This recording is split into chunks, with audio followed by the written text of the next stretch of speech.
I am S के Mishra and I welcome you. आज मैं 4 टॉपिक लाया हूं आपके लिए। 4 टॉपिक कैसे हैं आप समझ सकते हैं। इन सेंटेंसेस को बनाने में, इंग्लिश ट्रांसलेशन में इनकी कितनी ज़रूरत होती है और कितने कठिन पड़ते हैं विद्यार्थियों को। देखें, चाहे वह कुछ भी हो, आज से ये समस्या खत्म। वॉट एवर ही मे से, चाहे वह कुछ भी कहे, वट एवर ही मे से। यदि आपको कहना है वो चाहे कुछ भी करे, what ever he may do, चाहे वो कुछ भी करे, मुझे कोई फर्क नहीं पड़ता, कोई फर्क ना पड़ता मुझे। चाहे वह कुछ भी करे या कहे, मुझे कोई फर्क नहीं पड़ता। दोनों सेंटेंस बना के दिखाऊंगा। वट एवर ही मे से, चाहे वो कुछ भी कहे, से माने कहना। It makes no difference to me, मुझे कोई फर्क नहीं पड़ता। चाहे वो कुछ भी करे तो से की जगह डू कर दीजिए, D O do. Whatever he may do, it makes no difference to me, मुझे कोई फर्क नहीं पड़ता। It makes no difference to him, difference to him, उसे कोई फर्क नहीं पड़ता।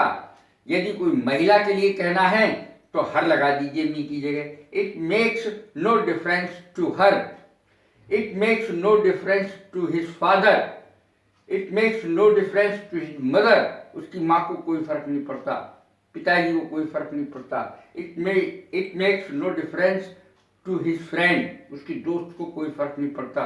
टू हिज ब्रदर, उसके भाई को कोई फर्क नहीं पड़ता। टू हिज सिस्टर, उसकी सिस्टर को कोई फर्क नहीं पड़ता, बहन को कोई फर्क नहीं पड़ता। अब देखें अगले प्रकार के सेंटेंस। अरे चलने फिरने की तो बात ही छोड़ो, चलने फिरने की तो बात ही क्या है। अरे वो तो ठीक से बैठ भी नहीं सकता। चलने फिरने की तो बात ही छोड़ो, यह बात ही क्या है। Not to mention of moving about, यह अंग्रेजी बनेगी। Not to mention of moving about, चलने फिरने की तो बात ही छोड़ो। अब सेंटेंस देखें कैसे पिरोएंगे। चलने फिरने की तो बात ही छोड़ो, वह ठीक से बैठ भी नहीं सकता।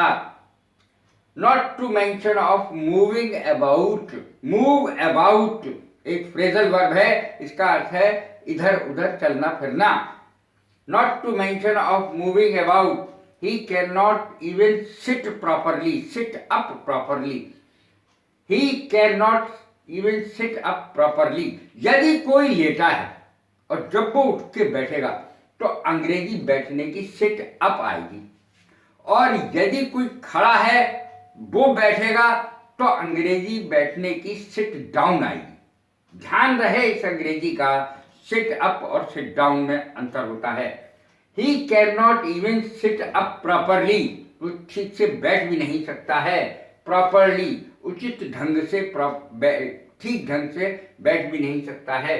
कम दोषी नहीं, वह तुमसे कम दोषी नहीं है। कम दोषी नहीं की अंग्रेजी बनेगी no less guilty then. Then दो होते हैं, THEN और THAN। THEN का अर्थ होता है तो, और THAN का अर्थ होता है अपेक्षाकृत। वह तुमसे कम दोषी नहीं है। He is no less guilty than you are, than he is, than she is। इस तरीके से हम अनेकों सेंटेंस बना सकते हैं। चाहे दवाई कड़वी हो, even if the medicine is bitter, चाहे दवाई कड़वी हो, चाहे कैसी भी हो भैया, पीनी ही पड़ेगी, वो तो जबरदस्ती का सौदा है। चाहे दवाई कड़वी हो, even if the medicine, medicine माने दवाई, बिटर माने कड़वी, इवन इफ माने चाहे, even if the medicine is bitter, चाहे दवाई कड़वी हो, कैसी भी हो, कसैली हो, कड़वी हो, कैसी हो। नीम की पत्तियां भी घोल के पी जाती है, चाहे करेला पिया जाता है, करेले का रस। तो चाहे दवाई कड़वी हो, तुम्हें पीनी ही पड़ेगी। You shall have to take the medicine even if it is bitter। अब देखें यू के साथ shall कैसे आ गया। यू के साथ shall तब आएगा जैसे I और we है, फ्यूचर टेंस में आई और वी के साथ शैल लगता है और बाकी सभी कर्ताओं के साथ विल का प्रयोग होता है।